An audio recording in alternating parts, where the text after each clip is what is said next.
Yes, people. Welcome back to another edition of From a Third Eye View on Pi Radio, brought to you by myself, Flawless Mr. Take Note, and I'm joined by my fellow co-host, Mr. I've seen more in the night than you've seen in your life, aka Bloodstro, aka Stro, in the building. What are you telling me, Stro? You good?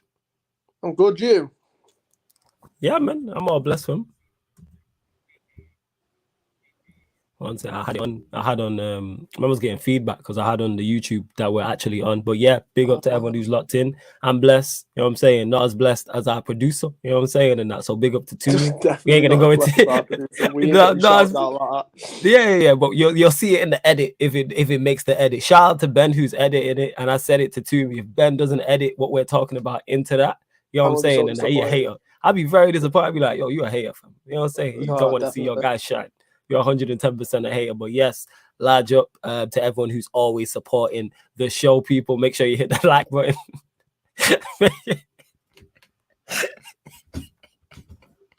Why are you laughing, yo?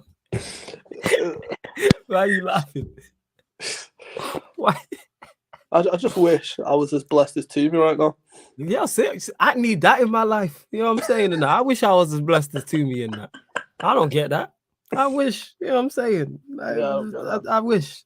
But yeah, shout out to Toomey, shout out to Sol as well, you know what I'm saying? The most hardworking man in soul business. Yeah, big S. And Sol, the Pi Radio hierarchy, you know what I'm saying? And that big up shout out to the whole Pi Radio hierarchy. But this is From a Third Eye View, where myself and Stro discuss all things Premier League. So please keep all your comments and questions Premier League related, people. So I can see Conrad in the comments, as well as Bainesy as well, and Harry. So big up to everyone that is locked in. But we'll start with you, Stro.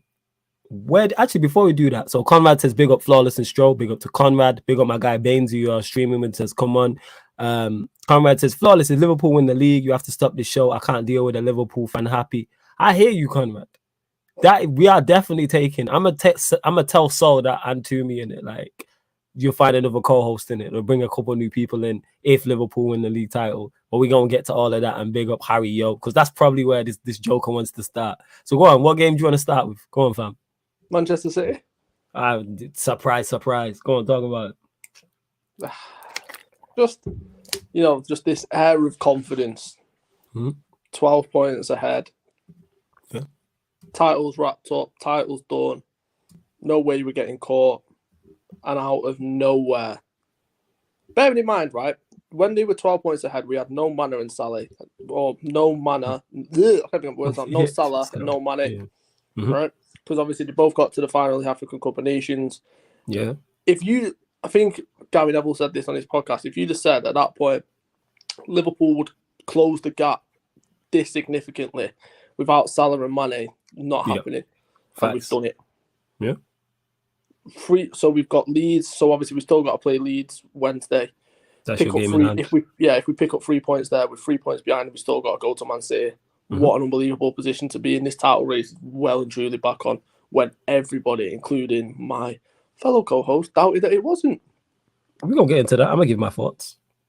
I don't know what your thoughts are. There's no way Liverpool are going to win it. All the usual nonsense from a United fan. I get it. It's cool. I don't like that. If you want to do an impression of me, it better be more accurate. You know what I'm saying? And that the delivery was on point, innit? You know what I'm saying? But you need to. The tone has to be better.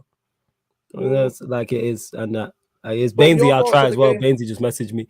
The City Spurs game, entertaining game. Like, let's forget the result for a second. Forget the result and what it means for the title race, what it means for the top four. We're going to get into all of that. I did not expect that. And I'm doing a watch along. I'm thinking City are going to win fairly comfortably and it's not going to be very entertaining. But it was from the first minute to the last. Like, City doing City things as you would expect, dominating the ball, creating chances, and Spurs trying to catch them on the break, and they scored very early, which then I expected. Once they scored early, I thought, yeah, City definitely gonna win this when they scored early because City have enough to see the game out. They have enough to turn this around, and I believe it was the what's the word I'm looking for? It injects life into you. Like once you got a goal down early, and you're expecting City just to turn it up a few notches, and for the most part, they really didn't.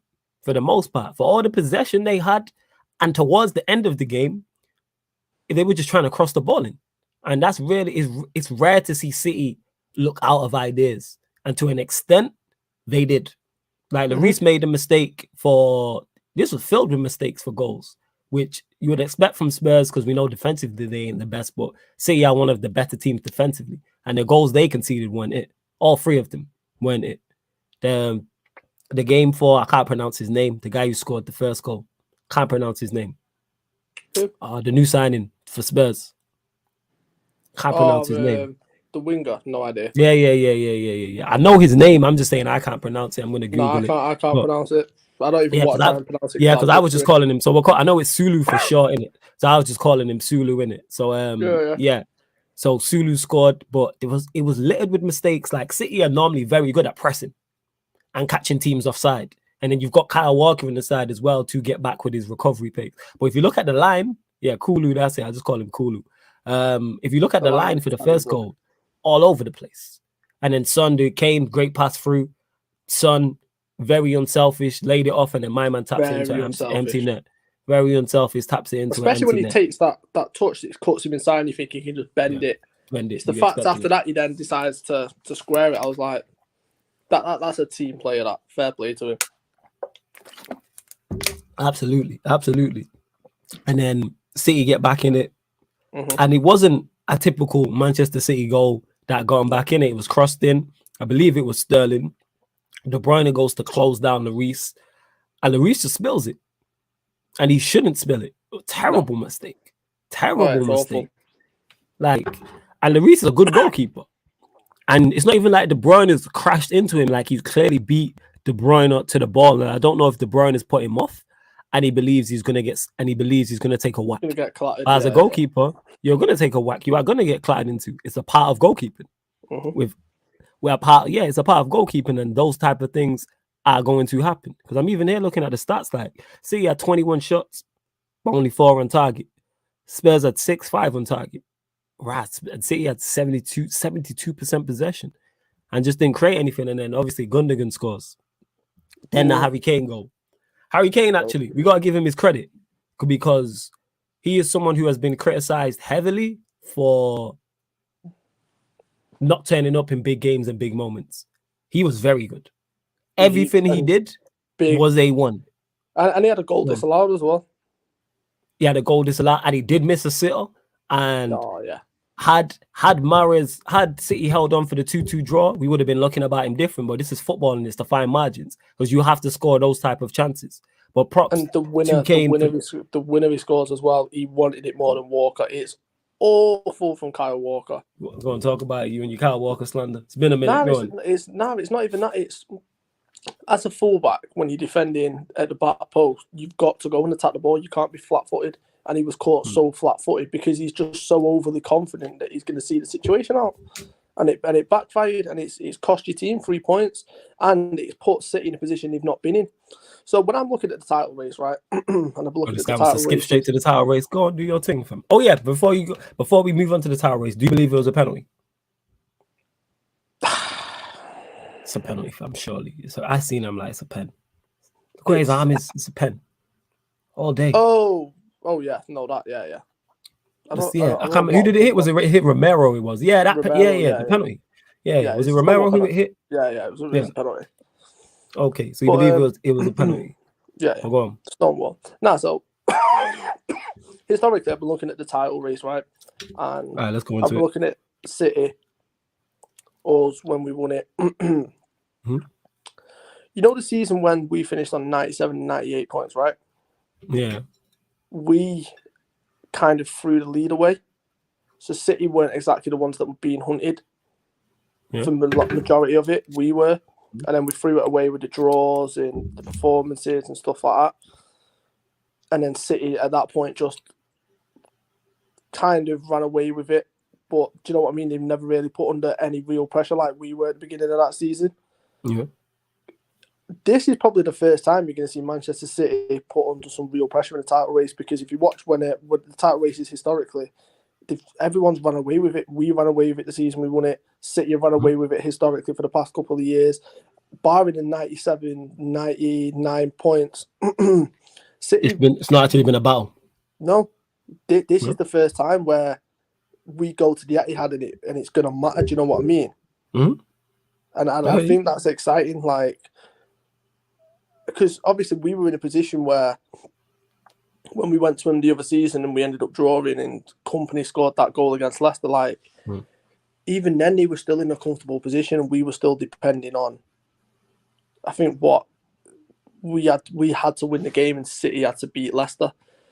But even then they were still in more comfortable position because there wasn't that many games left. Look at the position we're in now. There's so much football to be played. Facts. So this is a position we've not seen City in. Do you know what I mean? With 3 or 4 games to go, you're going to back City 100%. There's how many games left? There's a lot of football to be played, and there's Champions League that they're chasing. So it's like, what an end to the season this is going to be on so many fronts. Top 4 race, title race, relegation. And some of the games over the weekend were just so exciting. Like, obviously, we talk about the Spurs Tottenham game. What a great game that was. But for me, game of the season happened yesterday, which obviously we'll come on to at some point. But yeah, phenomenal. Really good stuff. Yes. My thoughts on that. I just expect what I will expect. Obviously, it's easier. You make a very valid point that it's much easier to be hunting than be the hunted. 110%. And we have seen City. We haven't seen City historically in this situation. I just expect them to go on a run now. That's what I'm expecting City to do. I expect them. It wouldn't be a shock if they won every game up until the Liverpool game, which is obviously a massive game. And then the onus is on, say it is 3 points. Let's say, for instance, it is a 3-point gap. Then Liverpool to go there exactly and win. And it's not on Manchester City, which makes it very interesting with that many variables. I just expect Pep to just, City are more than capable of going on a run in this league. And what is 15 games left? Is it 12? Yeah. Something like that? City could definitely win like 8 out of the next 10 or something like that. Yeah, 100%. Even though Bainesy's in the chat saying losing against Rouse United, I don't see Liverpool. I don't see us beating Liverpool, Bainesy. I'm not going to lie. No, I'm not going to lie. No, you've got City before us. You got City? Yeah. I'm just running bants in it because he said we lose to you lot, but we beat City in it. And it's like, nah. But then again, Bainesy thinks we can still finish third. So here we are. And big up to Keenan as well. He says, on a side note, Flawless, I love our Pi Radio is showing love to South African music. Makes me happy. Big up to Pi Radio. Yeah, man. Always. Large up to Pi Radio, man. And Keenan says, Kevin De Bruyne lost the ball 31 times, 1 dribble completed, 81.4% pass accuracy against Spurs. No. Can we just stop there? I didn't know that stat because it wasn't Bruno Fernandes or Trent Alexander-Arnold. That tells you everything you need to know. Am I incorrect? You are not incorrect, no. Trent lost the ball. Trent lost the ball 30 times against Southampton because he's trying to play progressive passes, but it was trending all over Twitter. Bruno Fernandes does the exact same thing a couple of weeks later, trending all over Twitter. I didn't see that start trending, did you? Nope. But we know why that is. We know, we spoke on this, man. Like, big up to Aaron, I said it on the European football show. It's because it's Manchester City and they don't move the needle. No. As good as they've been the dominant force in English football. They've won, 4 out of the last 5 or 3 out of the last 4 Premier Leagues? Yeah. Potentially, if they win this one, 4 out of the last 5, 4 Carabao Cups they won in a row. Like, they've been the dominant force and the best team and the team to beat to win the league title. When Liverpool won the league title, when Liverpool won the league title, that's who you're competing against. Like, if you finish above City, chances are you win the league.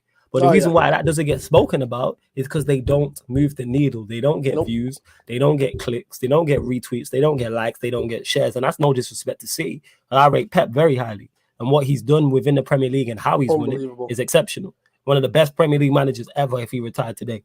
Absolutely, without question. 100%. But the difference is, if Trent does that, it moves the needle. It's a conversation starter. We're probably opening up the show talking about that. Gary Neville's opening up the podcast talking about that. They're talking about that on MNF, Osaka's and CTV, etc. You know what I'm saying? This is my point. Same with Bruno Fernandes, someone I am critical of, where it's the same because it's Manchester United. Lukaku, 7 touches, which we'll get onto. Sky Sports did a whole YouTube video on it. Yeah. Legit, but they're not going to do a YouTube video of De Bruyne losing the ball 31 times. Nope. Of failing to complete dribbles, but they'll do that of Lukaku because Chelsea, to that extent, moved the needle. They're a talking point. I'm saying because they are Chelsea and have been successful over a long period of time as well. But where was we at? Well, yeah, quality win for Spurs. big. I don't think big anyone in the was top expecting four them to race. win. Massive in the top 4 race. Keeps them in it because their results have been poor before that. Their results have been poor before that. What do you think it means for the top 4 race? It makes it interesting. Haven't you got to play Tottenham at some point? Or yeah, we play them at home soon. Yeah, we play them at home very, very, very, very soon. It basically puts you in the same position that the Liverpool City games at. Like, I think that will have massive bearings on who gets top 4. That one game. But it makes it exciting. Like, relegation, there's hardly any points in it.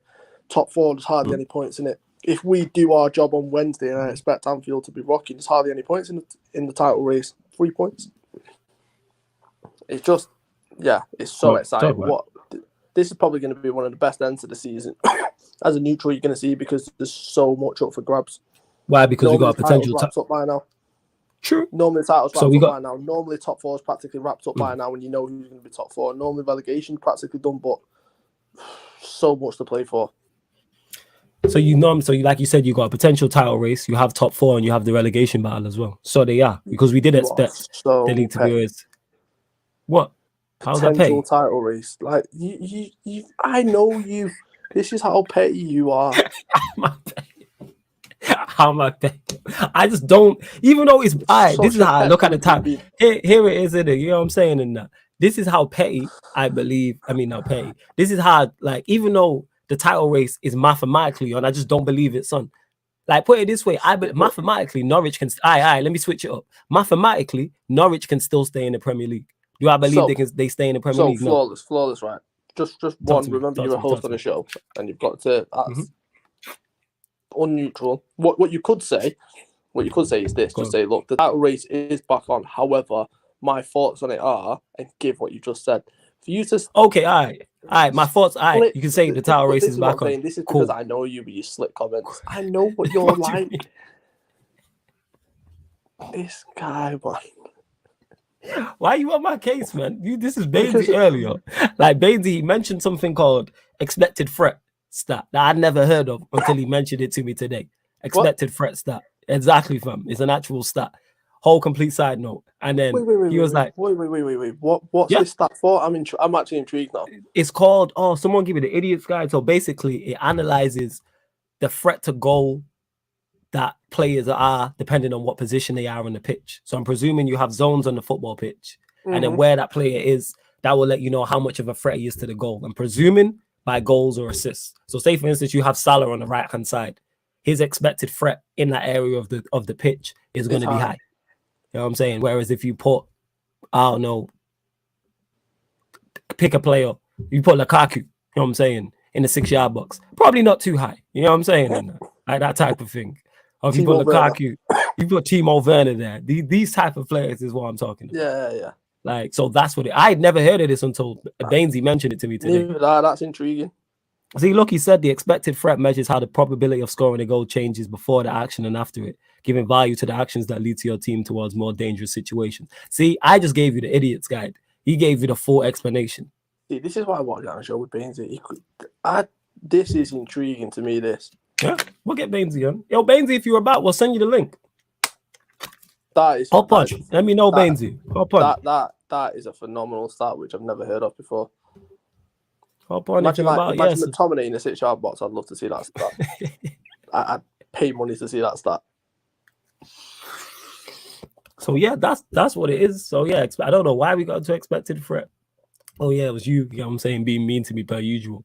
But where was I? Yeah, I just expect City. Yeah, no stress, Bainesy.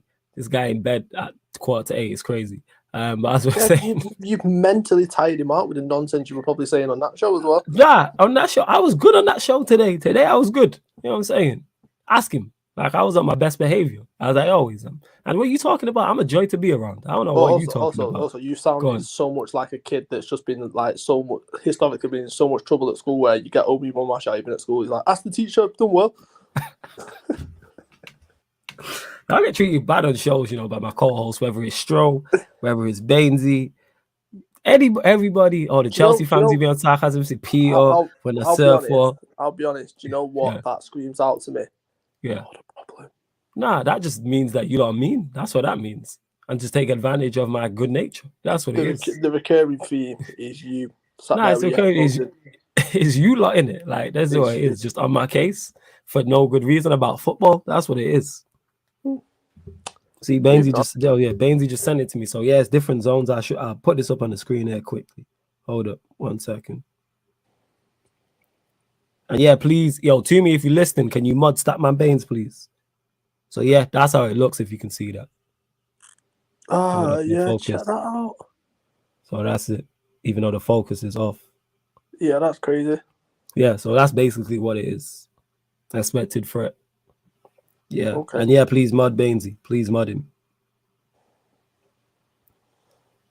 Interesting. So yeah. Yeah. Where was we at? I don't know why we got into expected threat. Oh yeah, because of the title. All right, so let's say the title race is on for argument's sake. Title race, top 4 race. This is what? You think you are you think you are so slick. Let's say the title. It's what honestly, this guy is the worst. All right. Let me say the this title clear. race. Just talk about the title. Don't say if, buts, movies. Just title. I do absolutes. Right. So title race is on, top 4 race is on, relegation battle is on. Why is that? Why are you laughing? As Bainesy would say. Why are you laughing? It's not funny. But where else we at? This guy, you know. Sorry, people. This is what I have to deal with on a weekly basis and that. You know what I'm saying? On a weekly basis. Big up all the troll accounts as well. Where else we at? I forgot where I was even at. Yeah, the petulance. But yeah, if you want to, all right, let's talk about the title race then. So you play Leeds when? Let me pull up both fixtures of both teams. That's what I'm going to do. And then we've got the Carabao Cup final on Sunday. Give me a second.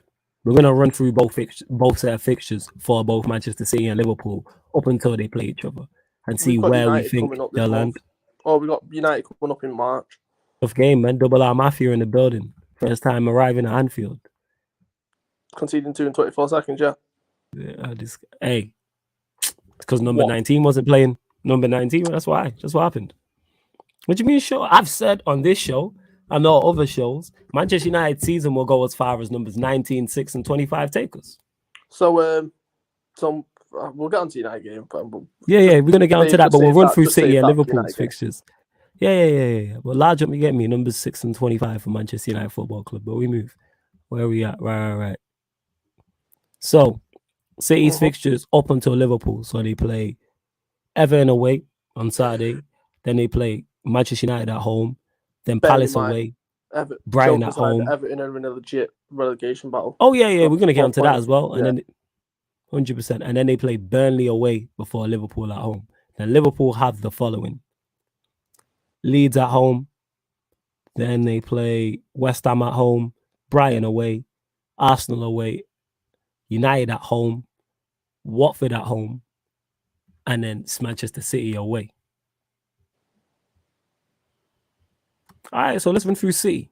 Let's run through this. Bear in mind, there is Champions League games, FA Cup games in between. But all right, I'll wait to Everton. What are you saying? I'm saying Manchester City win that. Yeah, but it's one of them where, like, I've seen Everton fans like, oh, we need to lose this game. You've got other Everton fans like, we're in a relegation battle. We can't afford to lose this game. Goodison Park has historically been a tough ground for City over the years. Yeah. Historically. It's one of them where I expect Manchester City to get the 3 points. I would not be surprised if it ended up a draw. Just because it's Goodison. And that kind of atmosphere that they're trying to create to try and stay up. And this is all nonsense aside. They are in a legit relegation battle right now. 100%. So it's they have to stand up. So I'll be intrigued to see the results of that. But I expect Manchester City to win. Yeah, I expect City to win, and we'll get on to Everton as well. Because, to my knowledge, I don't remember the last time City have lost 2 Premier League games back to back. No. Normally they bounce back. Okay, so Liverpool's the game after. No, we'll carry on with City. So you got City win, I got a City win. All right, Manchester Derby, who have you got? Draw. You reckon we get a draw there?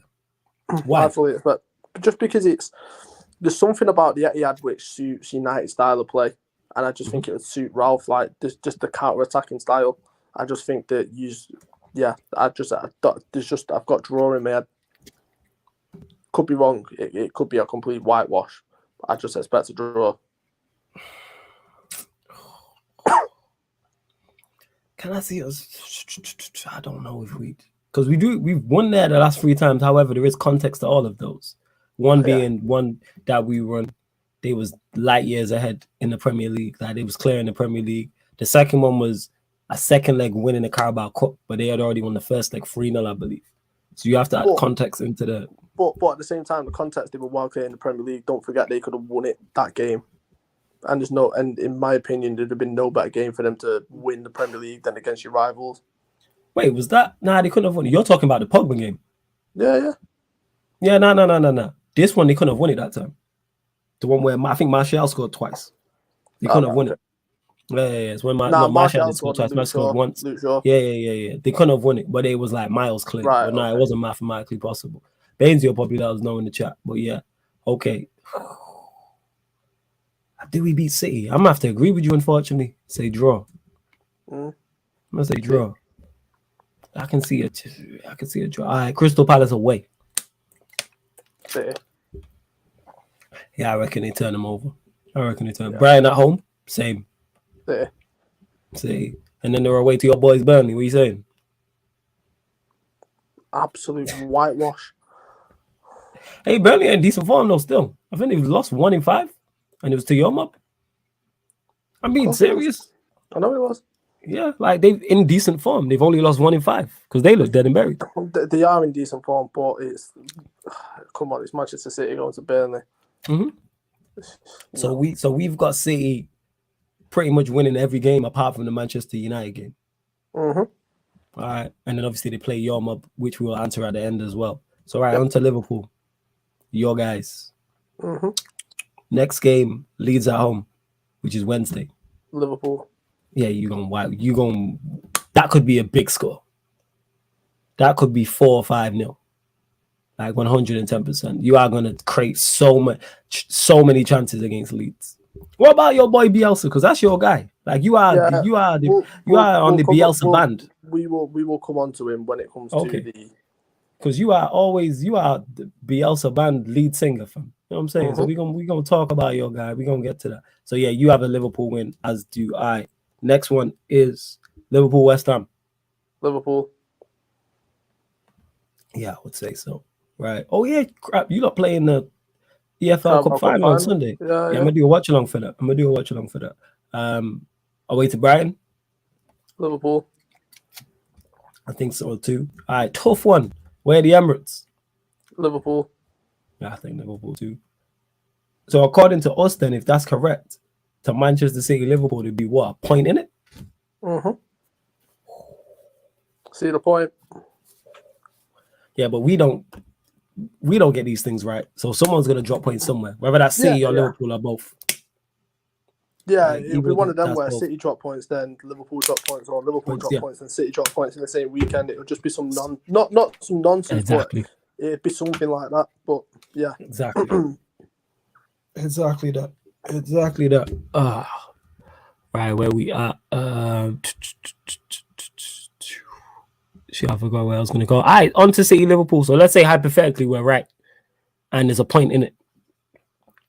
How would you like to see Klopp set up there? Does he go more attacking?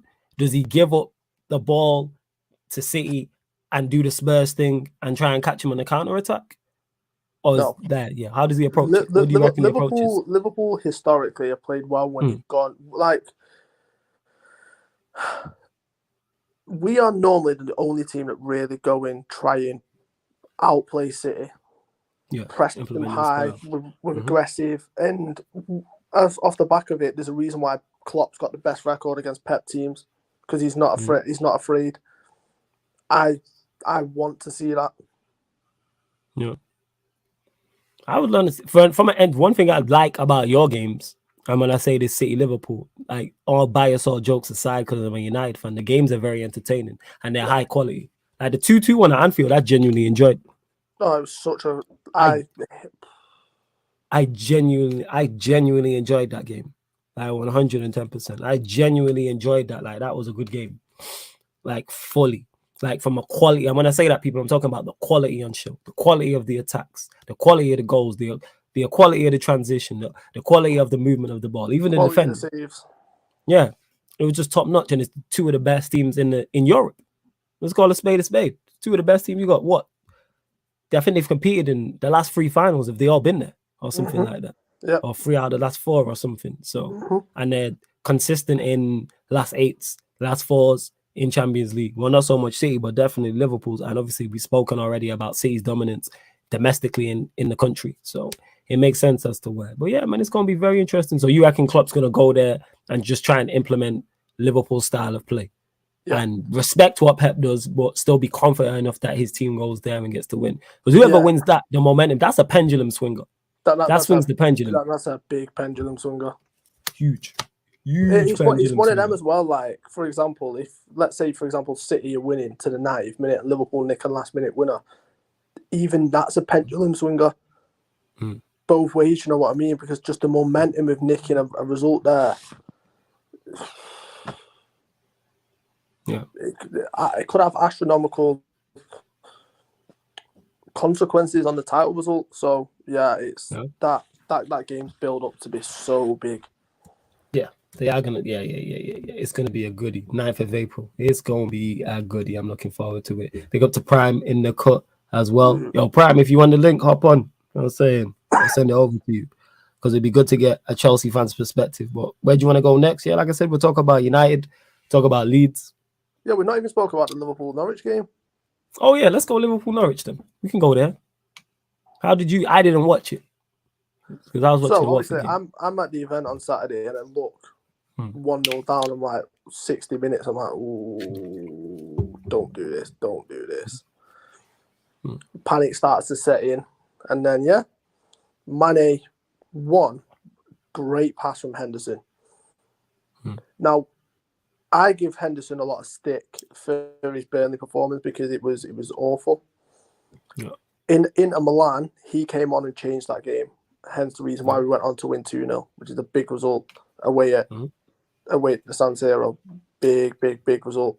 But he changed the game. Once again, Henderson changed the game. Or Klopp substitutions changed the game. He brought Thiago on alongside Henderson, and Henderson was playing passes. The pass he played to Tsimikas for the header into Mane for the equaliser is an unbelievable pass. Great finish by Mane over the kick. Great finish. So that's 1-1. Alisson. What an assist that is. And the reaction Salad gave was very, very Manchester United-esque when Alisson assisted him then. And Anfield just erupted because you know how important that result is.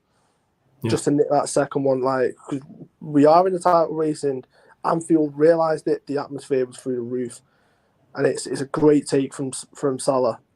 Great finish in the end. And then the ball through to Luis Diaz for his first goal for Liverpool was unbelievable from Henderson. And it's such a cute finish from Diaz. What a player we have on our hands.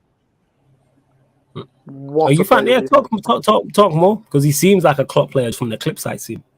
He's quick, he's direct, he can go both ways, he's aggressive, he's physically strong, similar to Mane. He's very skillful and he can go either way, but some of the finishes that he can produce is just it's an unbelievable buy. And for what, 37.5 million initially, it's a no-brainer. And he was our top target, and we only moved in quick because Spurs were going to get him. And honestly, I just love everything. The tenacity, just everything is what a signing and what an addition, because you've got Firmino who comes off the bench in the San Siro, nicks a goal. Jota's in unbelievable form.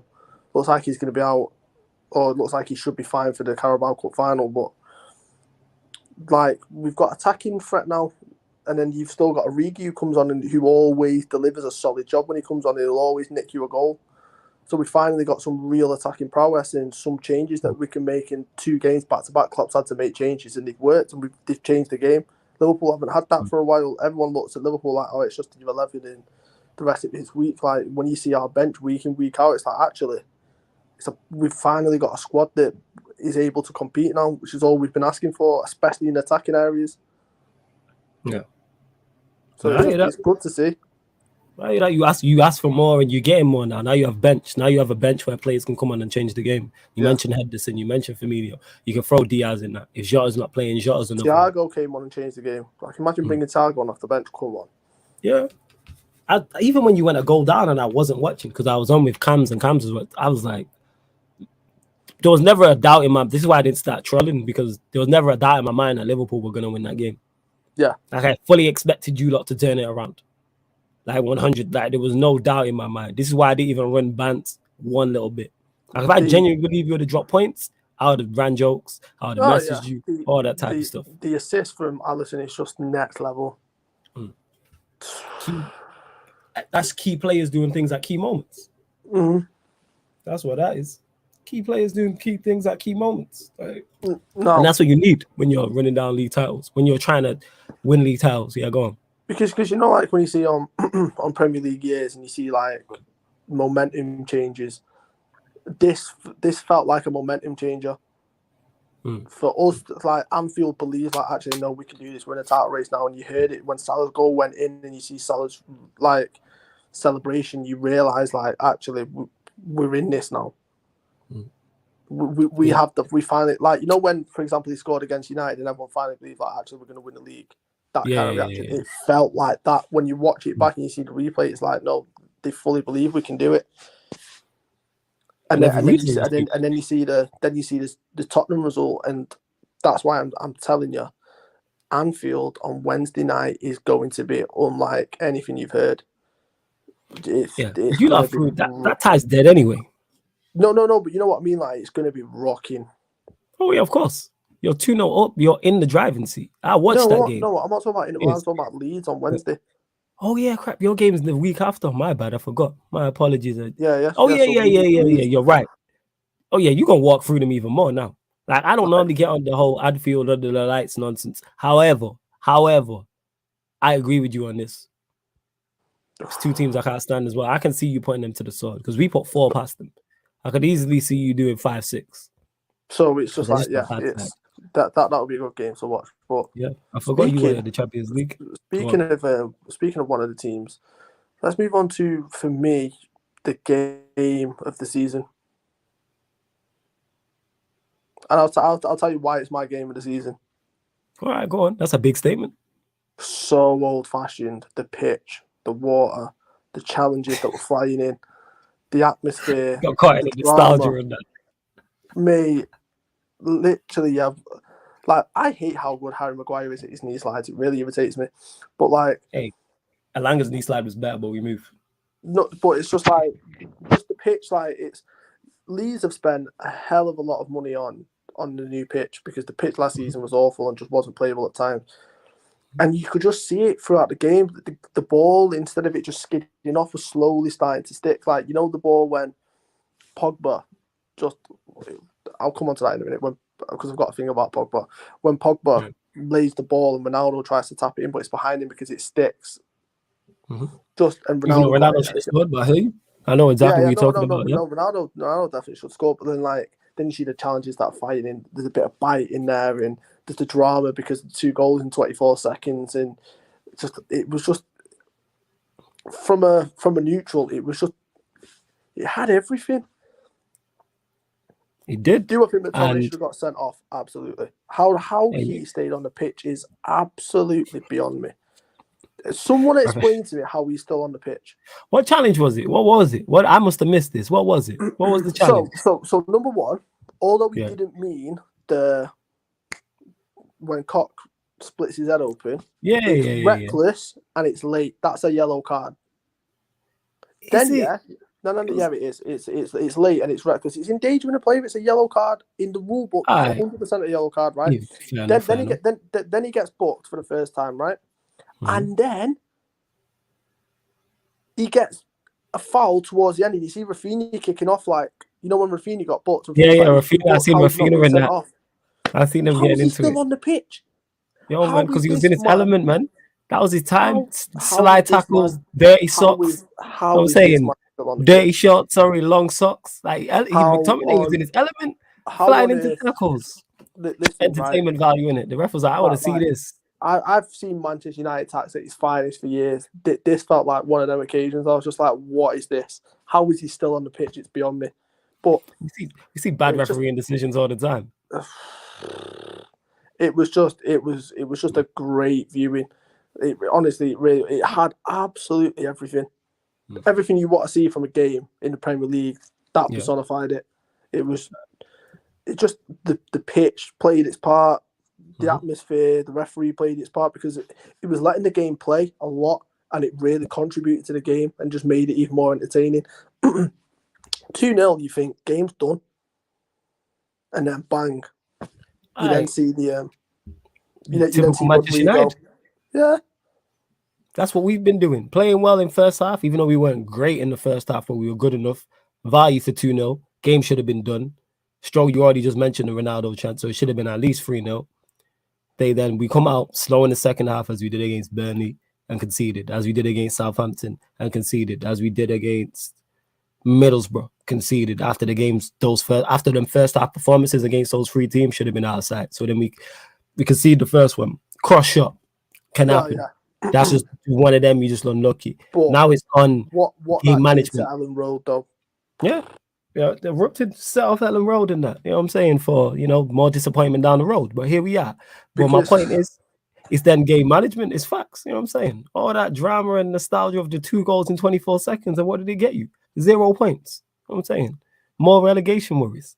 Shouts to Leeds. You know what I'm saying? Alanga shushing the crowd and that. You know what I'm saying? I like Alanga. Everything. Shushing the crowd.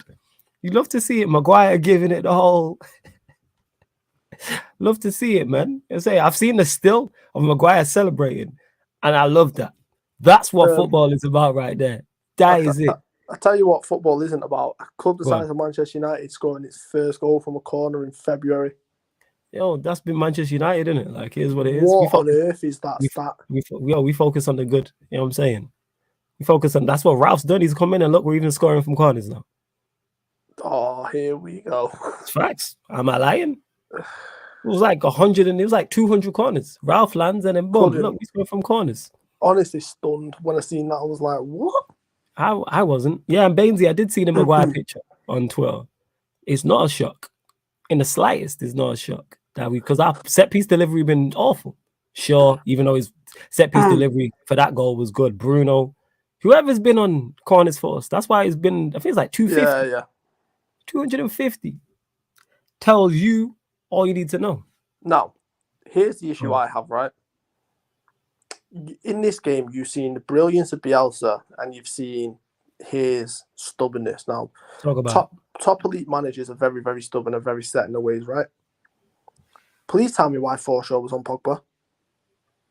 Two minutes in, I realised it's the biggest mismatch in Premier League history. 2 minutes in, you instantly move him and go, Cock, you're a bit stronger. You go and sit on Pogba, and if he goes to the toilet because he needs a wee, you go stand outside the cubicle and you walk him back to the pitch. You follow him everywhere. It was honestly, it's like that bit where he took it past Forshaw and then he ran into the box and he squared it for Ronaldo for that chance that he should have scored. He was toying with him like a kid that just toys with his food. I was just like, this is flicking over head, mismatch. Dropping it. Pogba was just Pogba in it. He was in his elite, right? Now, one thing I've never wanted to do, because I just don't want to feed or add fuel to the fire, was give Ralph credit, right? However, I seen the Pogba substitution. Everyone was stunned. Yes, I was including stunned. me. And in my head, I'm not going to lie, I thought, tomorrow's going to be fun from a third eye. I'm going to be mentioning that. Fred scores, bang, out of nowhere. I'm like, what is going on here? And then Alanga scores, part of the same substitution. I'm like, okay.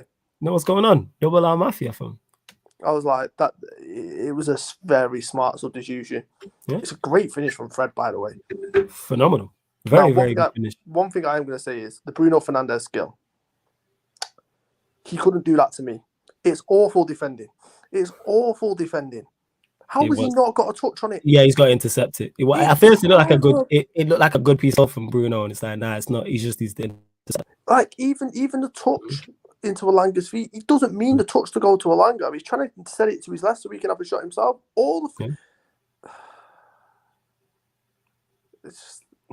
it's just Leeds have really struggled with injuries. No Bamford, no Phillips, no Cooper. Mm-hmm. To be in a position they're in, they've done really well. But when you go 2-0 down at home to United and you pull it back to 2-2, just a bit of game management. You don't have to go kamikaze at that point. You can slow the game down. A point at home when you're 2-0 down to Manchester United is a phenomenal point. Mm. And especially when Pogba goes off. But hey, in Bielsa, you trust fam. Listen, one thing I'm going to say though, Leeds medical staff needs sacking.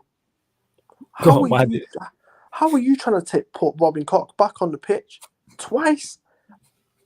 Did you not see the blood? There was a bit where Gary Neville in commentary goes like this, as if like his eyes are flashing and he's stunned. Yeah. I'm not being funny. The amount he was down, he never should have continued in that game. Yeah, you don't continue. Yeah, you take safety precaution. It's awful. Like it's terrible. Yeah. It's just like you are trained and paid medical staff, and you can't spot a concussion after a hit that hard. No, facts. How do you justify the wages that you're on? It's a genuine question because Leeds need all the money they can get to try and save that pitch.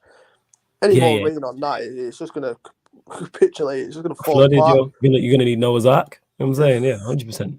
100%. It's just because it's like, look, I understand it's Leeds, Manchester United, and it's the first time in front of a full crowd for practically 20 years. I get all of that. I get the emotion of it. I get he's going to want to play on. It's for his safety, long term. Yep. It's such a poor move from Leeds. And I was so disappointed because I was just like, just get him off. He shouldn't be there. Mm. But one thing I will say is, Bielsa made a smart decision at halftime to drop Rodrigo deeper, move James, brought Rafinha on. They looked more of a threat. You're going to do with Rafinha as well. No, that's what I mean. But it was like, so both managers did an excellent job in terms of the substitutions because both the substitutions changed the game. Like, really did. And just like I said, everything played into that spectacle.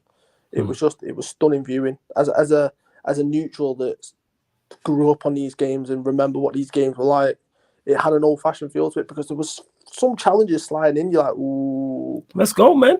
I told you, man, McTominay in his element, man. Nah, he should have been sent off. Like, yeah, whether he should have been sent off or not, I'm saying he's in his element. Oh, yeah. Like, that's him. Yeah. Because that kind of game suits him. Absolutely. He always plays well against Leeds.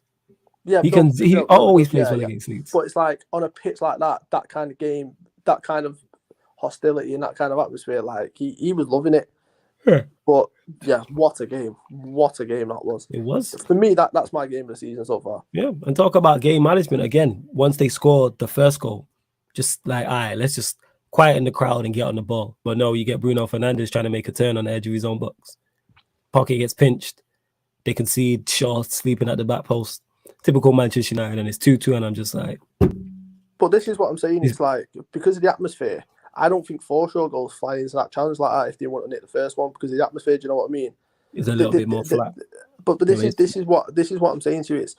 This is why people talk about what Liverpool under the lights and how the cop sucks the ball into the net because you don't realise that kind of lift that it gives you.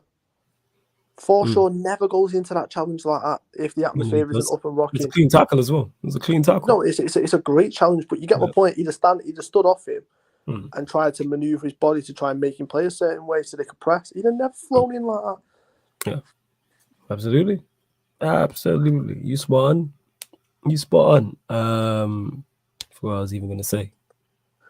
I was completely lost. Yo, Bainesy and I, no, Ragnick had a ball. Ragnick we trust, man. Double out Mafia in the building. Said this. Substitution spot on. Changed the game around, which I was shocked about because even I was like, why are you taking off Pogba? But it worked. And it was good to see United finally respond in the second half to adversity.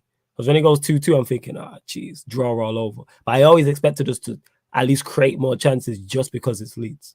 And I know how bad defensively they are. And Alanga should have had 2.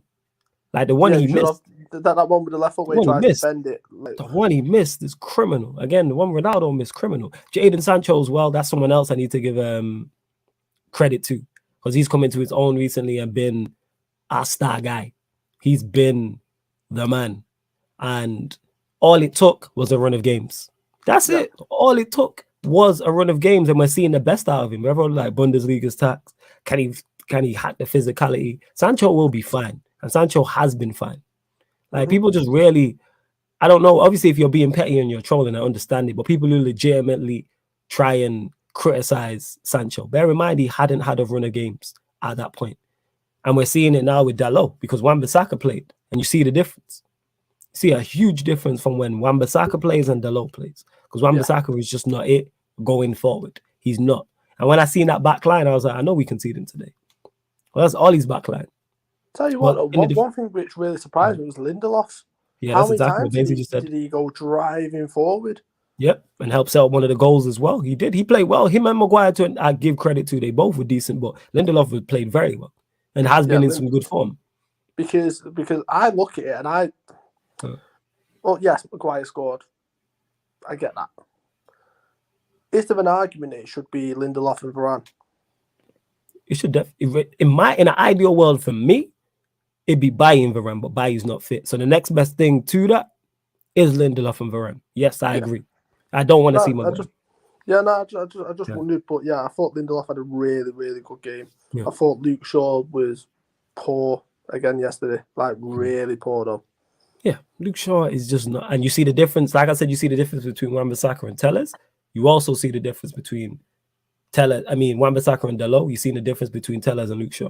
Yeah, you see him, and that's why I hope midweek we see Dalot back in. I'm presuming, I'm hoping it's Telles. Wherever he goes with the back. You at home or away? Away, it's in Spain. It's in Spain. So I'm going to be very interested to see how he lines up. Does he match up Atletico Madrid and play a back three? Does he go with a back four? Who plays out of the three centre-backs? Varane was on the bench, which lets me know Varane plays. So it's going to be Lindelof or Maguire. Does Shaw play? Does Telles play? The midfield, what does he go with? Does he go with McTominay, Fred? Does he go with McTominay and Fred and Bruno? Or does he go Pogba, Bruno, Fred? Or and then who plays the front three? You know what I'm saying? And that does he Sancho and Ronaldo play? So that's two of the three. He either goes with Lingard, he goes with Alanga, he goes with Rashford. As long as it's not Rashford, I'm cool. I don't want to see Shaw, don't want to see Rashford, don't want to see Maguire. I'm good. They're the three I'm looking at. I'd love to De Gea in goal. Then you have Dalot, Telles, Varane, Lindelof. I'd go with Fred, Bruno, Pogba. That's who I'd go with, because I wouldn't throw Matic in because he's not been playing. He's only just come back to fitness. Then I go Sancho. I would go with Lingard again, even though he didn't play very, very well against Leeds. That's his first game. He just brought an energy in the midfield, which is what you needed, especially against a team like Leeds, who you know were going to go man for man all over the pitch. Which is why I was so surprised that anyone in that Leeds backroom staff signed on and Forshaw on Pogba. It's such a mismatch. Like as much as I was making jokes about it before, about the biggest mismatch in Premier League history, which it probably is, it just doesn't make any sense. It's like Joe Allen going against prime Yaya Toure. Like what? It just physically doesn't make any sense. Like football IQ, like yes, Forshaw has some nice passes in his arsenal. Cool. He's not Paul Pogba. Like we're talking about Paul Pogba here. Paul Lebil Pogba. I was going to try and say his middle name, but I'd have butchered it, so I thought, nah. What, Lebil? I didn't know how to say it. Oh, yes, Lebil. United fan. Like, I care about his middle name. I know it, but I don't think I care about his middle name. You should care for him, you know what I'm saying? The only middle name I care about is Jurgen Norbert Klopp. Yeah, I know. Yeah, I know. I can see that a mile off. You know what I'm saying? You go. Sure. It's fantastic, isn't it? It's like Trent getting the ball and crossing it in there. You know what's going to happen. It's nothing new. Abdi says, I see Ralph playing a 3-4-1-2. He might do, because Bainesy mentioned that to me about Atletico Madrid lining up with a back three. So I could see him doing that. 110% I could see him doing that. What we saying? Suarez winner? This guy hilarious, isn't it? This guy, Sanchez winner in front of the Cup. You know what I'm saying? In a couple of weeks. Who you look on Wednesday? Who leads? Dan James winner. Dan James winner in front of the Cup. Dan James winner in front of the Cup. I'm telling you right now, yo. Dan James. Either Dan James or Rafinha in it. Winner. at the Cop End or whatever. What's your other end? Is the Cop End, and what's the other end you lot shoot at? Anfield Road. All right, or Anfield Road, and either or in it. We'll see that happening. Dan James just shushing the crowd.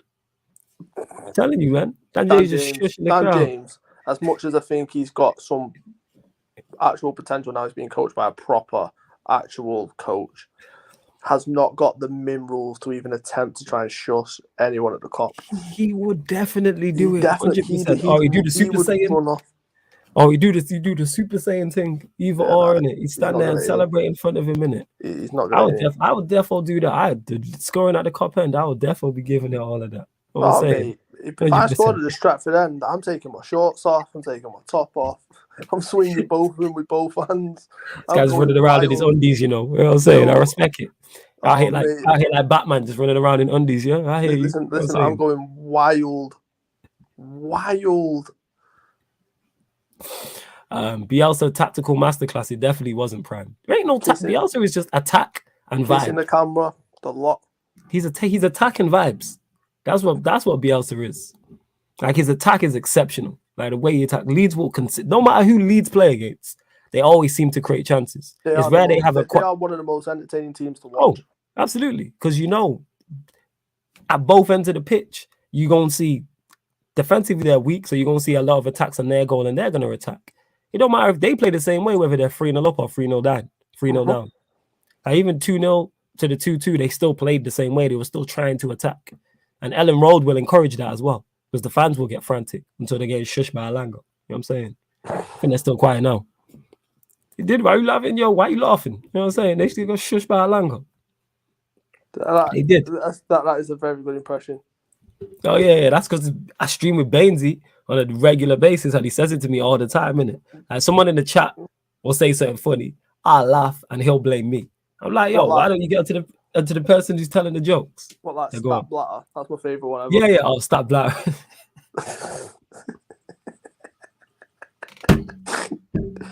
Yo, Bainesy, I love you, brother, but that killed me. Stat Blatter, yo. They did bad. There were so many. Stat Blatter, Stat Cronky. What else did he do? Statman Perez. Yo, they named bad guys, you know. Who else? I'm trying to think of you over, innit? Statman Platini. Like, there was loads. They call yo, Stat Blatter, you know. See, look at me, said always catching strays, you know. Nah, even strays is facts. Nah, brother, listen, I love you to death. It wasn't even a straight, it's just that was. Yo, Stat Blatter is hilarious. That is hilarious. Phenomenal. Stat Blatter, you know. That is jokes.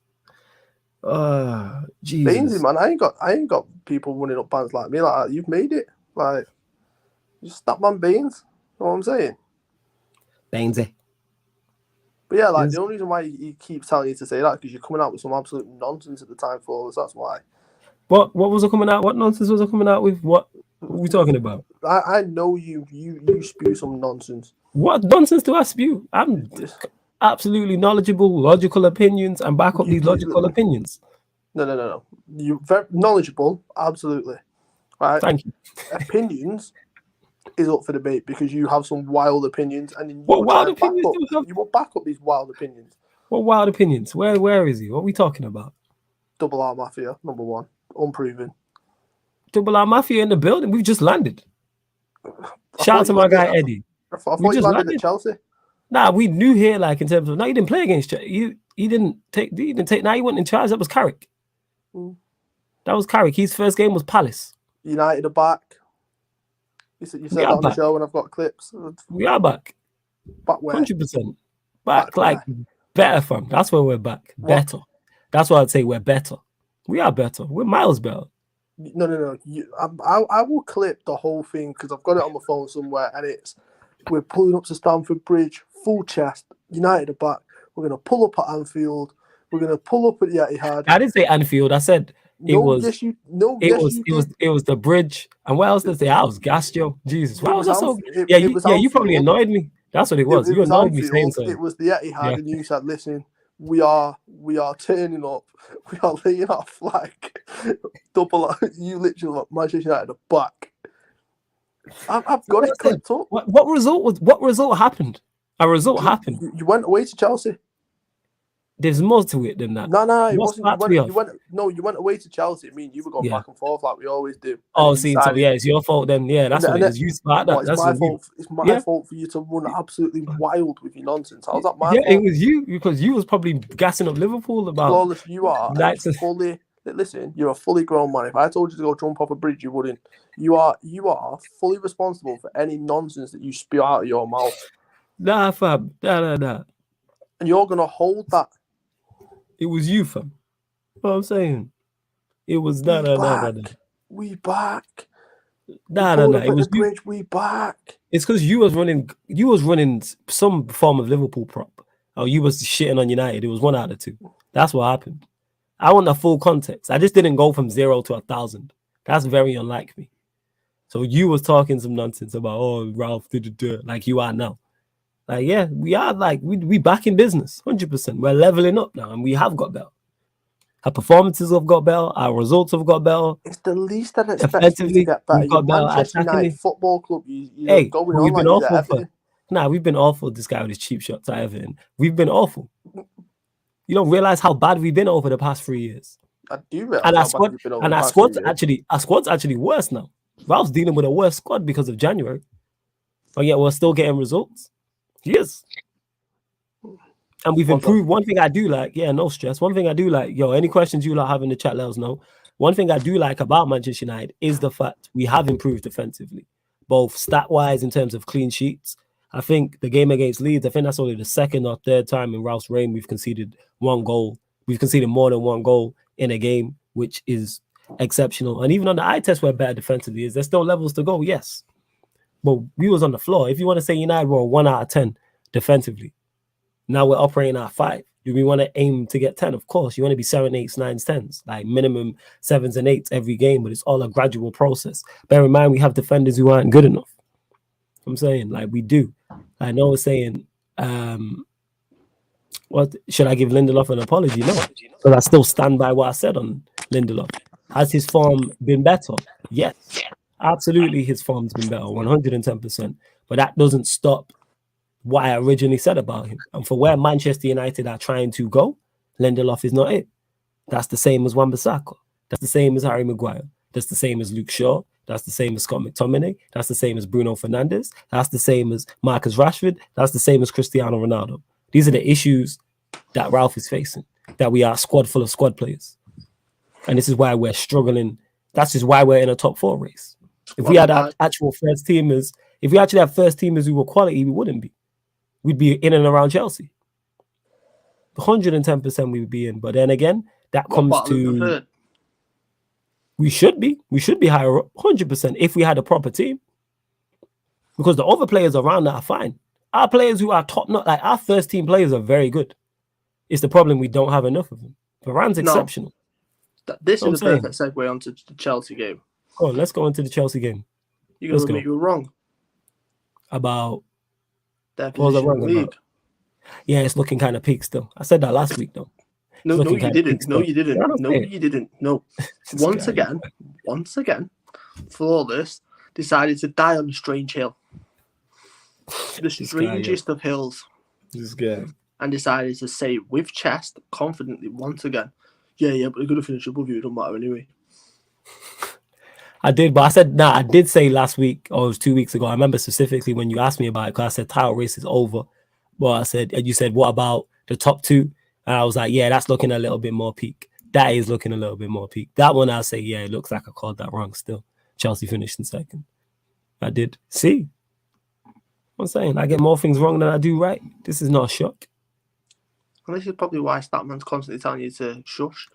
No. You know, like, that's just, I just gave him a pit. Hey, Bainesy can't. He thinks Ronaldo is the guy to take us over the top. So here we are.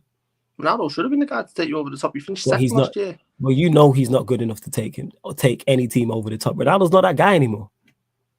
He's not that guy who's going to take you over the top in the Premier League and Champions League. Can he be a part of it? Yes. No, he's not. In big games in the Champions League, I would back him to pull up madness over most people. Him, Messi, 100% I'm backing. I don't, because the reason why I'm not is because he didn't do our Juventus. Yeah, he did. Not to the levels. You understand the levels I'm talking about is winning the competition. What game was it now? What game was it where the? Oh, he did the overhead kick.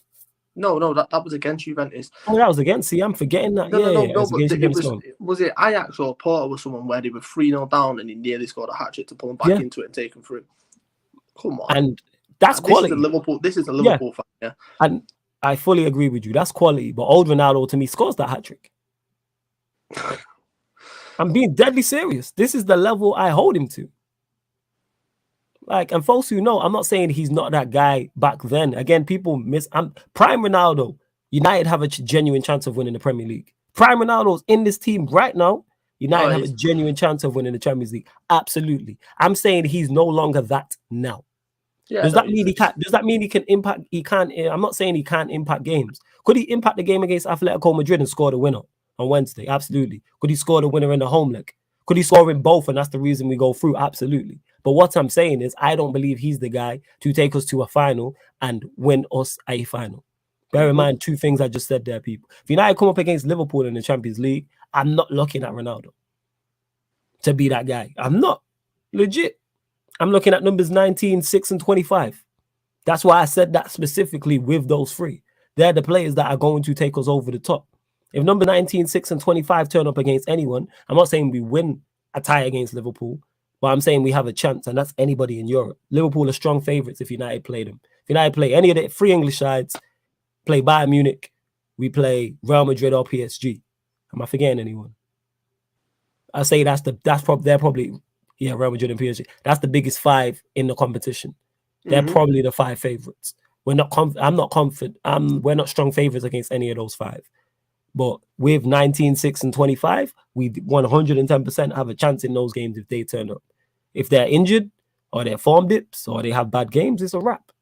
I'm sorry. I'm sorry to break it to people that Ronaldo's just not it.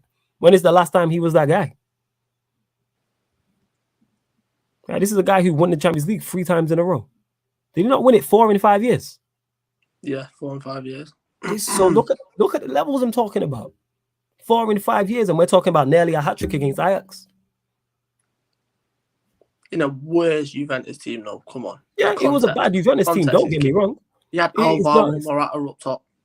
Yeah, that's true. But he's still the guy to take them over the top. Chesney in that. Yeah, I hear you. But he's done. Yeah. And that was the last. What year was that? Only a couple of years ago. Like 2 years ago. It was the season where we won the Champions League. Oh, great. Fantastic. Was it Juventus Ajax? Oh. Yeah. Juventus Porto, I think it was. No, it wasn't Porto because Porto knocked him out.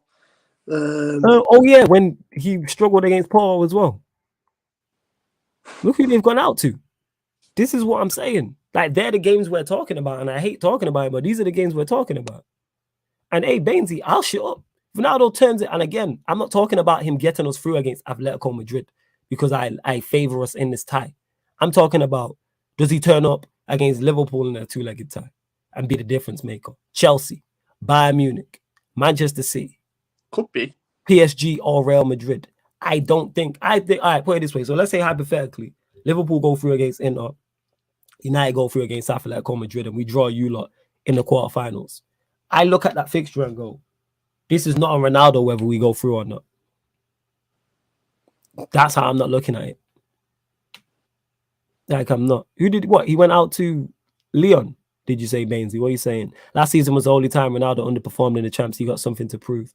I think he's 37, and when I watch him week in, week out, I'm just like, but that's not a disrespect. I watch Messi against PSG. I mean, against Real Madrid for PSG. Messi is not that guy anymore. He's not. And that's not a disrespect. Messi is one of the greatest footballers of all time, but Father Time is undefeated. That game, I'm not going to go as far as to say passed him by, but see that it hurts me to say that. That feels blasphemous. It's like two buses that passed him by.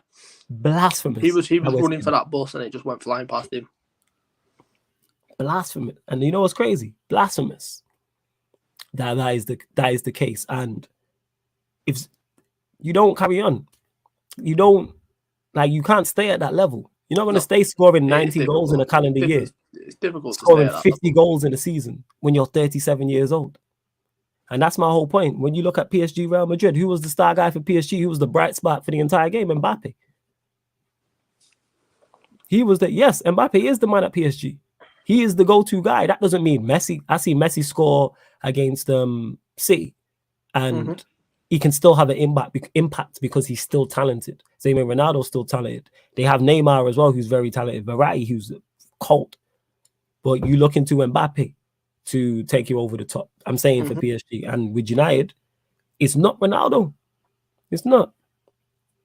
Flawless. You saw Ronaldo in the Champions League this season. He's that guy. He's just out of form. How long has he been out of form for? How long has he been out of form? When was he in form? Started scoring 5. Yeah, when's he been in? When was his inform? I'm genuinely asking Abdi the question. You let me know when his inform period was, so then we can discuss his out of form period. Because I don't know which of the two. Here's the thing that I want to know. I want to know the conversations United have with Ronaldo in the summer. Because to me, it just looked like United only went and got Ronaldo to stop City from getting him. But I'd have loved to have sat in them conversations talking about playing time, his role for the season, his expectations, just everything, because it just looked like United and Ronaldo on completely different pages. And we're talking about Cristiano Ronaldo here, one of the best footballers I've ever seen live. Yeah. And Cavalier hit the nail on the head. Is when you get Sancho, Varane, Ronaldo, for a team that finished second in the league, that's to then take you over the top. Facts. And it's just not happened. We were never the second best team in the league, even though we finished second. No. We finished because everyone else was poor that season. Yeah. Liverpool had a load of injuries. Chelsea had Lampard for half a season. That's why. And we're seeing that this season. Now, Liverpool don't have a load of injuries. Now, Chelsea have a serious operator in charge. You're seeing the difference. And we had Oli in charge. People forget this. We would never win the league with Oli. I said it. Oli would have beat Pep, Klopp, and Tuchel to a league title. We disband football. We bring the flood. We disband. We do. We bring the flood in it. Like, show is over. Like, players, and there's no more managers. There's no managers. There's no coaches. Players coach themselves. That was never going to happen. That's why when people were like, United can win the league. No, we can't. He's not beating Pep, Klopp, and Tuchel to a league title. Do you know the elite level you have to be to beat those, even compete with those three? Never mind win a league title. I think Conte is very, very good. I don't think Conte is good enough to do that, even if he gets all the pieces in place at Spurs. And that's no disrespect. I just think like you have to either it's you're on a completely different level. Like this Liverpool team, I've never seen a Liverpool team like this. The way they operate, the business that we do, the way that they transition on the pitch. Defensively, like I've never seen us be this aggressive. We've caught teams 90 times offside. Do you understand how wild that is? Yeah, that's crazy. That's crazy. It is. That is. And Adi says, inform Ronaldo hasn't turned up, sadly. Yo, we're almost in March, fam. What do you mean? Inform? This is what I'm talking about. Man said, inform Ronaldo hasn't turned up. We're closing in on March. It's March in like a week and a half. Like there's 12 games left in the Premier League. Yep. We're trying to compete to get into the quarterfinals of the Champions League. Like we're slowly winding down to the end of the season now. This is the business end of the season. So inform Ronaldo hasn't turned up. And he's been here since August and it's now March, pretty much. We're going to use March. So that's August, September, October, November, December, January, February. So you're telling me he's been out of form for 8 months. So there's someone who's pregnant right now, about to drop soon, and Ronaldo's not been informed her entire pregnancy. Is this what you're telling me? Now, let's put it into context. Or you gonna tell me all of a sudden he's just gonna score and his form is just gonna it don't work like that. Someone plays bad for 8 months, that's just really not it. Nobody's waiting around for somebody for 8 months for your form to turn. If Salah has a bad 8 months, he's gonna get dropped at Liverpool. Maguire's had a bad 8 months. Guess what? Longer than that. But Maguire had a bad 8 months and we want him gone. No one else in our team has been on form to this point. I think everyone will click towards the end of the season. I disagree. I think Dalot's form has been good. Lindelof's been good recently. De Gea's been decent. Pogba's been decent. Varane's been good. Pogba's been good since he's come back. Sancho's been good since he come back. Alanga we're sleeping on. I think Alanga's form's been good recently. So that's incorrect. Alanga scored important goals at important moments. The Leeds goal, he scored against Brentford. He's just against looked Villa. a threat when he comes on like Villa. He came on and made a difference. Brighton, which was an important game. He's still like, this is not what we're doing. We're not just going to protect. See, this is what I don't like. Man want to protect Ronaldo so much and then diss the rest of the team. Like, no, other players have been in good form. Like I said, De Gea's had times where he's been in good form. Dalot has been in good form and still is. Lindelof has. Tellez has been decent. I'm saying Fred under Ralph. I think he had one bad game, which was the Brighton game, and that's him coming back from COVID has been good. Pogba since he's returned has been good. And Sancho and Alanga as well. So that's like 8-9 man I've mentioned. Like, this is not what we do. This is not. Fosu, that's why you laughing, because you know I'm right. You know what I'm saying? Like, people just say anything. But Bainesy, I will be watching on Wednesday and hoping that I'm wrong and you're right. And he scores a hat-trick. That's what I'm on Wednesday as well. Decent. Yeah, we Wednesday. Yeah. Well, Wednesday. The real big game. Wednesday. It is, man. Nah, you know what the real big game is? Watford Crystal Palace, fam. That's the real big game. That's a real big game.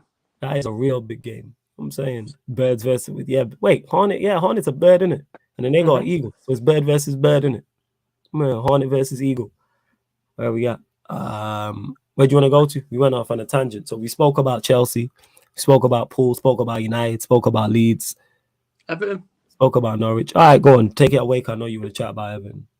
Frank Lampard is not it in a relegation battle. Frank Lampard is not the man you want to lay any claim on. You need someone that's got experience to get yourself out of relegation battles. So you look at when Watford went and got Roy Hodgson. Has he made some mistakes since he's got in charge there? Absolutely. But you look at him and think he's Roy Hodgson. He's got the knowledge. Why do you think so many teams turn to Big Sam? Because he's got the experience to get them out of it. We're talking about Frank Lampard. The man's got his jobs because of his football connection and his uncle's Harry Redknapp. What are we doing here? Like, come on. Yeah, this man is genuinely not qualified to be in a relegation battle. He's not. I agree. It's like Pep going to a team in a relegation battle. It's never. It doesn't end well. I hear you. I said it as soon as they made the appointment. They're in trouble. Frank Lampard is not the Messiah. Let me check out Everton's fixtures. I didn't understand it. I did not understand it. I didn't get it in the slightest. Didn't get it. Hold up. Oh, if Everton get relegated this season, that's your dream season, isn't it? I am partying in Merseyside. Liverpool to win the league and Everton to get relegated. That is a dream season. Right, so they played the FA Cup as well, which could be a distraction depending on how serious Lampard takes it. Or they play City away. They play City at home, which is tough. Then they've got Spurs away, then Wolves at home, Newcastle at home, which is massive. Watford away, which is massive. Then West Ham at home. Then United at home. Yeah. Then Palace at home. Away. Yeah, Eula away. Chelsea at home. Leicester away. Brentford at home. Arsenal away. They're in trouble. They're in trouble. They are in big trouble. They're in trouble. They in trouble. 110%. They're in trouble, fam. I'm looking at it like if we actually run through like City away, you could see them losing that. Spurs away, you could see them losing that. Wolves away, it wouldn't shock you if they lose that. Newcastle at home. Good form as well. Yeah, Wolves are in good form and defensively very good as well. West Ham fighting for Europe. That's going to be a tough. You got Newcastle who are around you. You know what I'm saying? Watford away, and Watford obviously they just got their win and they have good players as well. And we know Everton and Frank Lampard teams Frank Lampard can see goals.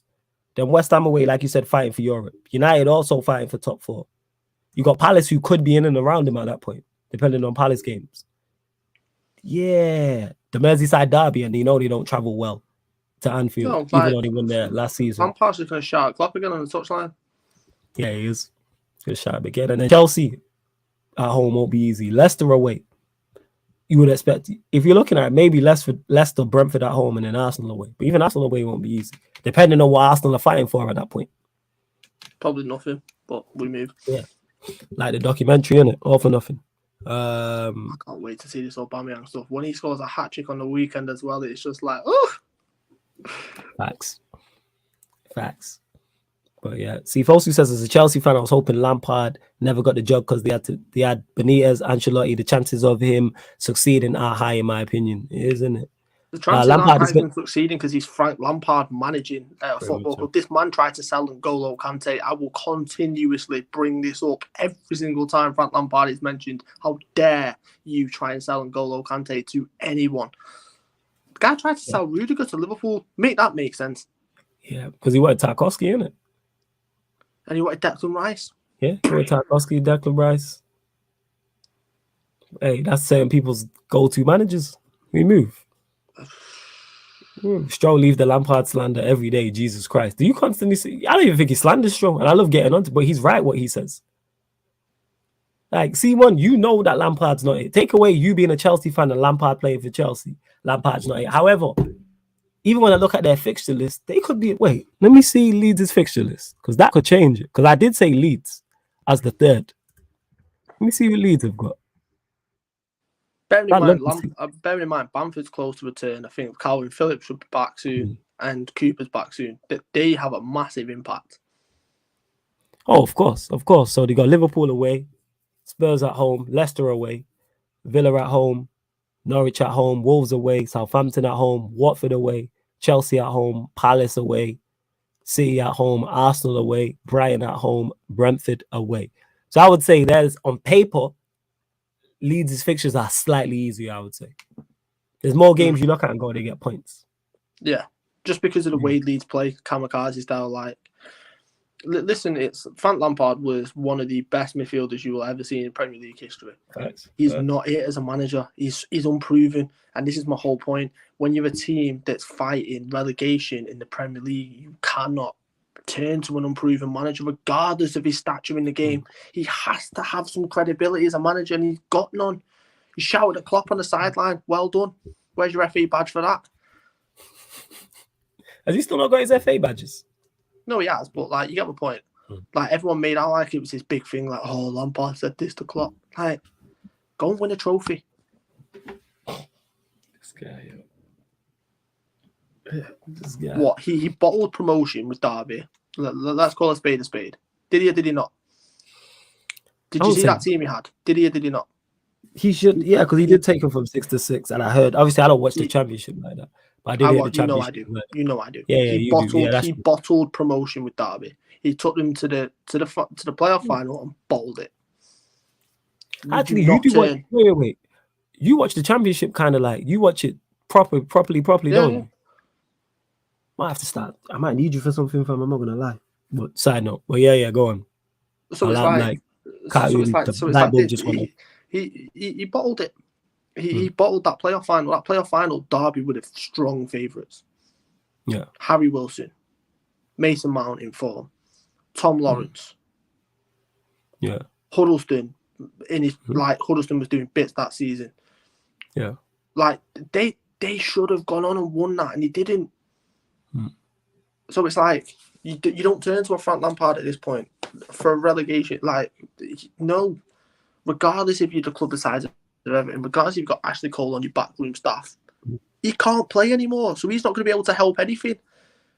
You've got Coleman that's aging.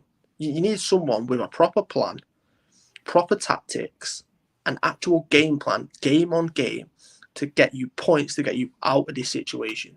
Which is why Big Sam, as much as I give him stick, is a perfect appointment. He's a perfect appointment for any team fighting relegation because he's got the experience to get you out of it. Roy Hodgson has the experience to fight relegation. He can get you out of it. I don't look at Lampard and think he's going to get them out of it.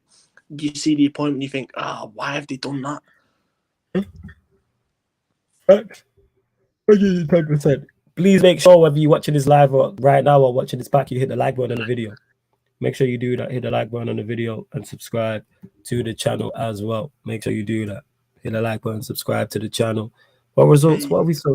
So we touched on West Ham, Newcastle, Watford, Villa, Liverpool, Norwich, Villa, up the Villa. Hey, but did you see how much Dennis celebrated that goal? Thought Watford didn't let him go to the African Cup of Nations. I thought they didn't let him go to African Cup of Nations, isn't it? It's crazy that it was three Africans that linked up for the goal as well. Mad that. Did you see the reaction Sarr got when he came home? Yeah. But he wasn't allowed, although he was injured and hadn't played since November. Well, according to people on Twitter, innit, and according to the Twitter masses, I would say they didn't let him go. Because Twitter masses know better than the actual football club and the players and the people involved. But we move. Yeah, absolutely. What a result! But this again, right, is so similar to the Kyle Walker defending at the back post. Fullbacks have got to do better at that point. You've got to tuck in. You've got to go and attack the ball. Being flat-footed gets you nowhere because the attackers. I know this playing a striker my whole life, right? I'm always on the ball. Do you know what I mean? In terms of I'm always ready to just nip in. Because defenders are always flat-footed because they think they can go side on, they think they can just clear it, they'll come to them, they can get rid of it. No, go and attack the ball. Why do you think Vidic and Ferdinand were so phenomenal in the seasons they had together? Both of them would go and attack the ball. Look at Van Dijk, who'll go and attack the ball. Defenders, you've got to do better at the back post when the ball's getting whipped in. You've got to go and meet the ball. Yeah. And it's Dennis caught. Yeah, and then Young got lacking by Dennis. That's what it was a good finish. Good Martinez finish. didn't have a prayer. Did not have a chance. The Luke ball Shaw, from back Loser. post, didn't. Yeah, getting caught. The Because way he's Loser's waiting cut for in. Yeah, Loser's cut in, and the ball he's clipped on his weaker side, and we won't talk about Loser because that's my guy. Clipped it over to Sarr. Oh, yeah. Sarr brings it down. Yeah, and then Sarr, the fact that he's standing still and he's whipped in a ball of that quality, like it's perfect for Dennis to then go and attack. And Watford were worthy winners in that game. Like they kept Villa quiet. Coutinho, Buendia, Bailey, Watkins, did you hear Gerrard's comments? More quiet. Now, what did Gerrard say? He said we were booed off, and rightfully so. We weren't good enough. Yeah, they weren't, and that's partly due to Villa not being good enough. And also, you got to give credit to Watford with a proper game plan because he's got proper management credentials to get them out of relegation battle. Do you see where I'm going with this? This guy, you know. Am I wrong? What I'm saying? This guy, yo. Do you think Lampard could go away to Villa and put in that kind of a master plan? Absolutely not. Nah, but you ain't got man like, I got to give him his props, Imran Loser in the midfield and that. You know what I'm saying? And that's my guy. Cold. Listen, those that don't know, and we've spoke about him, Watford number 6, baller. That's why I posted his numbers on Twitter. Baller. Fire. Cold. Different. Telling you. Also, who are the 3 teams going down? I said Burnley, Norwich, and Leeds.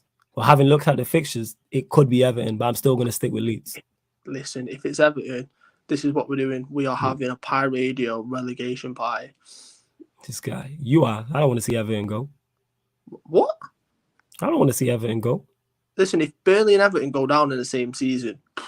Oh, yeah, that is dreams. That is stuff dreams are made of. Just throw United in there and you'd be happiest man in it, and a Liverpool title win. This guy, you're greedy, you know. This guy is greedy. Listen, right? That is dreams come true. Everton and Burnley in the same season. Are you crazy? You greedy, man. You greedy. That's terrible. I will slide on my chest topless all the way through Pie Radio. Let me just make that clear. Hey. Toomey's listening to this. I believe Sol's probably in the background as well. They don't want to hear that. You know what I'm saying? And that. They don't want to hear that. Yo, Toomey, hop on if you're there, innit? Because you got that's a good point. I won't get compliments like Toomey did, but we move. Oh yeah, that's true. That is true in that. Because Toomey out here getting compliments and that while he's working. I respect it. I'm saying out here, cameraman in it. I respect it. Yes, Toomey. What are you saying? It's him. What's he saying? Yo, Toomey. Yo, can you hear me? Yeah, we can hear you fine. We can hear you fine. It's just Stroll there. Ladies and gentlemen, this is our producer, because we're moving up in the world, producer and that. Producer, facts. Also, what I'm saying, some people call him handsome. So, yeah, what I'm saying, we call him Toomey. What I'm saying. Elijah, my guy, Toomey, every single time. But we were just saying there how Stroll's looking to, obviously, you listening in, Stroll's talking about running through Pie Radio topless. Trying to belly flop and all that. Yeah. Listen, this is a dream come true. If Everton and Burnley go down in the same season, I'm running wild around Pie Radio. Let me just make that clear. Bro. We'll revoke your access fast. Change the code at the door. Facts. 110% facts. But yeah, salute to Watford, and it was an important win for them as well. Because at one point during while all the games was on, they were going to lose. They were going to lose. They were bottom of the table. Because obviously Burnley beat Brighton as well 3-0, which is that's the shock of the weekend. Burnley beating Brighton there is a shock of the weekend. That is a big shock. I seen it. I was like, what is going on? I was like, how? To be fair, I was stunned. I was like, 3-0. Aaron Lennon scoring. Like, what is, like, nothing against Aaron Lennon. I'm just saying this Premier League year's throwback. You got Cristiano Ronaldo playing, Aaron Lennon. I'm just expected to see Jimmy Bollard pull up for somebody. It's crazy. Oh, imagine. Now, I'm going to be honest, if you gave me the opportunity of, listen, can't be too selfish, only one of them's going to get relegated, I'm definitely saying bye-bye to Everton. Yeah, that's no surprise. Of course. Because you're a sensible guy. But I was about to say, I hate saying that, I'm right, but I love it. Yeah. I told you Burnley were in big trouble this season before a ball was even kicked. Facts. You did. You called. I give you credit. I give you your full flowers for that. You did. I give you your full flowers for that. You genuinely did. And I do believe they will get relegated. Yeah, even though they got a very impressive win. They got a very impressive win. Let me look at their fixtures as well, actually.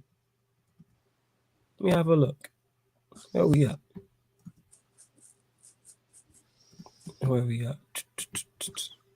Let me have a look. See what Burnley's fixtures are saying.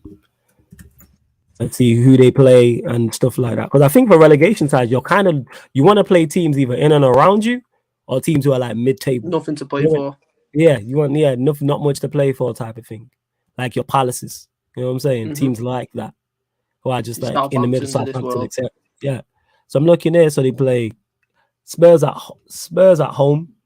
Then it's Palace away, Leicester at home, Chelsea at home, Brentford away, Southampton at home, City at home, Norwich away, West Ham away, Wolves at home, Watford away late. That could be a big game. Villa at home, Spurs away, Newcastle at home. So in the last quarter, you've got Norwich, Watford, Newcastle. Yeah. Because you got your last, 3 of your last 4 is Watford, Spurs, Newcastle. That could be key still. Listen. That could be key. That is spicy. Without question. But we're going to close out the show, people. We are going to close out the show. But big up to everyone that's locked in. Make sure you hit the like button on the video. Make sure you subscribe to the channel. We'll be here 7 p.m. till 9 p.m. every Monday, talking all things Premier League as well. We'll probably be back in the studio because the winds would have calmed down. So, title race might be back off next week. You never know if Leeds do a mazza. You know what I'm saying? Dan James, you know what I'm saying? Shushing the Anfield Road end. What is it called? Right. Is that right? Nah, what's the other end called though? Yeah, but why would he shush the Anfield Road end? If you're going to shush any end, it's like me going to yours. Yeah, Stratford End. I even know. I'm not gonna lie. But why? I'm saying just knows the Stratford End.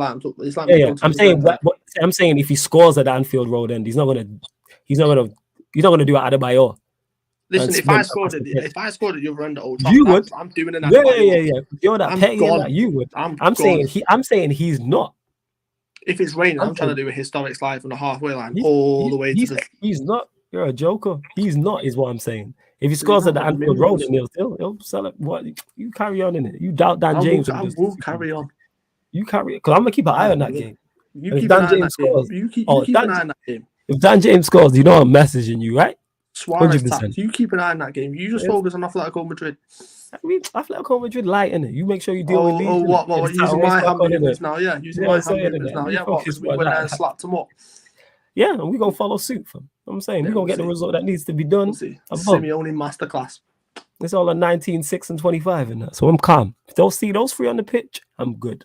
If I don't, then I'm concerned, innit? And you need to be concerned about the number 21 for Leeds. That's what you need to be done. You know what I'm saying? Be very afraid. And Rafinha. I was going to say his number, but I forgot. I can't remember. I think he's number 10. Be careful, number 10. So, I mean, is this what I mean? Like, you don't even know what these players' numbers are, and you're talking nonsense. I don't care about Leeds. That's why. I can't stand him almost as much as I can't stand you, look. 2 teams I can't. I wish you could both lose. You know what I'm saying? That's what I would like. But yeah, we're going to close out the show, people. Big up to everyone that has locked in. Stro, anything you want to add before we leave? Nah, I'm good. I'm good. All right, cool. Salute to everyone for tuning in. See you next week. Yeah, big up to everyone that's locked in. And this has been From a Third Eye View on Pi Radio. Big up. Peace.